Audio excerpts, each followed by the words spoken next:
नक्श, तुम आ गए?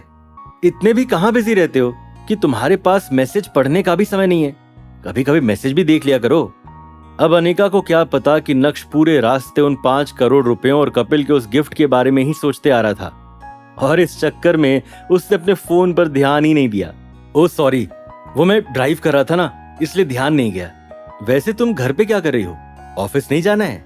ओ, मैं एक रात घर क्या नहीं आया, तुम मुझे इतना मिस करने लगी कि ऑफिस से छुट्टी। क्या बात है ड्रामेबाज, तुम सही टाइम पर आए। मुझे कहीं जाना है, क्यों ना तुम भी मेरे साथ चलो? तो मम्मी जी के बहुत पुराने फ्रेंड्स की रियूनियन पार्टी में मेरा चलना ठीक होगा? अगर तुम्हें नहीं चलना तो मत जाओ, मुझे वहां छोड़ दो और खुद घर चले जाना। नक्श और अनिका उस जगह पर पहुंच गए। जब अनिका अंदर गई तो चित्रा, जो अपने दोस्तों के साथ गपशप कर रही थी, चित्रा, ये तेरी बेटी है ना? वाकई में बहुत खूबसूरत है। मैंने सुना है कि तेरी बेटी अकेली भानुशाली ग्रुप के साथ जावेरी परिवार का कोऑपरेशन कर रही है। क्या तेरी बेटी शिवानी भी कोऑपरेशन को संभाल रही है? चित्रा की बेटी बहुत पावरफुल है। सबके मुंह से अपनी बेटी की तारीफ सुनकर चित्रा के चेहरे की मुस्कान बढ़ती ही जा रही थी। उसके बाद सभी ने अपने अपने बच्चों का एक दूसरे से इंट्रोडक्शन करवाया। उसी समय एक औरत की नजर नक्श पर पड़ी और उसने चिल्लाते हुए कहा, अरे चित्रा, ये लड़का कौन है? उस औरत का नाम काजल दीक्षित था। उसने जोर से चिल्लाते हुए कहा, जिससे सभी का ध्यान नक्श की तरफ जाए।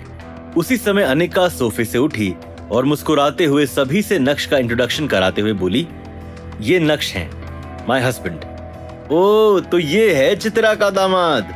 लड़का तो अच्छा ही दिख रहा है। कहाँ काम करता है? कौन सी पोजीशन पर है? मैं एक छोटी सी कंपनी में अपने बॉस के नीचे काम करता हूँ। उस छोटी सी कंपनी का कोई नाम तो होगा, है ना? तुम अपने बॉस के नीचे काम करते हो तो तुम्हारी पोजीशन क्या है? आप मुझे एक क्लर्क की तरह समझ सकते हैं। कोई बात नहीं, इससे कोई फर्क नहीं पड़ता कि तुम क्लर्क हो या कौन हो। वैसे भी काम के मामले में अनिका बहुत पावरफुल है। अगर तुम काम नहीं भी करोगे तो भी वो तुम्हें सपोर्ट कर सकती है। काजल की बात सुनकर, वहां मौजूद लोगों का रिएक्शन देखकर और अपनी माँ का चेहरा देखने के बाद अब अनिका को भी रिग्रेट हो रहा था कि उसे नक्श को यहाँ लेकर नहीं आना चाहिए था। ठीक उसके बाद काजल सोफे से उठी और एक जवान लड़के की तरफ हाथ हिलाते हुए बोली, आज मैं आप सभी के सामने अपनी खुशी का इजहार करने वाली हूँ।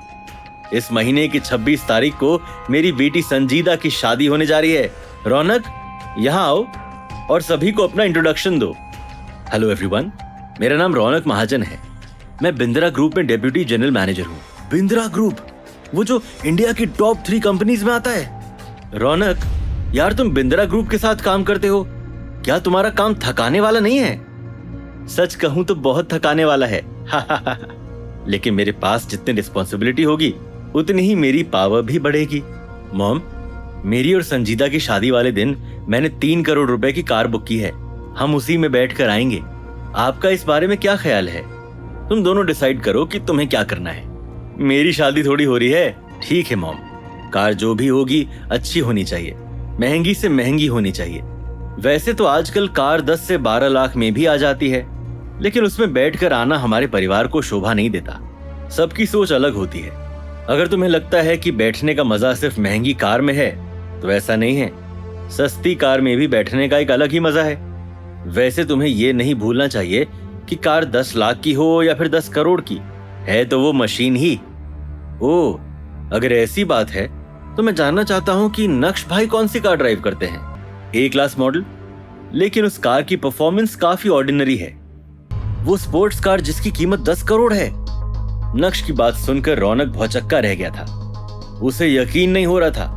काजल तो पूरी तरह से सदमे में ही चली गई थी। चित्रा, मुझे पता नहीं था अनिका अपने पति को इतने अच्छे से रखती है कि उसके लिए 10 करोड़ रुपए की कार ले ली। नहीं, वो कार तो मेरे बॉस ने खरीदी है। अनिका ने मेरे लिए वो कार नहीं खरीदी है। जैसे ही नक्श के मुंह से ये शब्द बाहर आए, वैसे ही वहां मौजूद सभी लोग जोर जोर से हंसने लगे। सभी की नजरों में नक्श एक जोकर बन गया था। ये सब देखकर चित्रा का पारा काफी गर्म हो गया था। मैंने वो कार नहीं खरीदी है, लेकिन जब मेरे बॉस ने देखा कि मैं उनकी कंपनी के लिए बहुत अच्छा काम कर रहा हूं, तो उन्होंने परेरो मुझे गिफ्ट में दी है। ये सुनते ही कमरे में एक बार फिर से सन्नाटा पसर गया। मिस्टर नक्श, क्या मैं जान सकता हूं कि आप कहां काम करते हैं? आपके बॉस का नाम क्या है? मेरे बॉस का नाम राहुल है। नक्श ने जो भी कहा उससे रौनक को कोई मतलब नहीं था। वो अब नक्श से इस बारे में कोई भी बात नहीं करना चाहता था, क्योंकि भले ही वो इस बारे में कितनी ही बात कर ले, लेकिन सच्चाई तो ये है कि रौनक 10 करोड़ रुपए की कार अफोर्ड नहीं कर सकता था। मॉम, ये गिफ्ट मैंने स्पेशली आपके लिए तैयार किया है। अचानक से रौनक नीचे झुका और उसने टेबल के नीचे से एक बॉक्स निकालते हुए कहा, ये मेरी तरफ से आपको एक छोटा सा अप्रिसिएशन है। मुझे पूरी उम्मीद है कि आप इसे एक्सेप्ट करेंगी। रौनक, अब हम एक ही परिवार का हिस्सा हैं। तुम्हें मुझे गिफ्ट देने की कोई जरूरत नहीं है। क्या राज छिपा था रौनक के उस गिफ्ट में? क्या चित्रा नक्श को बेइज्जत करते हुए यहाँ से बाहर जाने के लिए कहेगी, या फिर नक्श कुछ ऐसा धमाल करेगा जिसे देखकर चित्रा भी चकरा जाएगी? ये जानने के लिए देखिए अगला एपिसोड सिर्फ पॉकेट FM के YouTube चैनल पर, और इंस्टा एम्पायर के सारे एपिसोड्स को सुनने के लिए डिस्क्रिप्शन में दी गई लिंक से डाउनलोड कीजिए पॉकेट FM ऐप।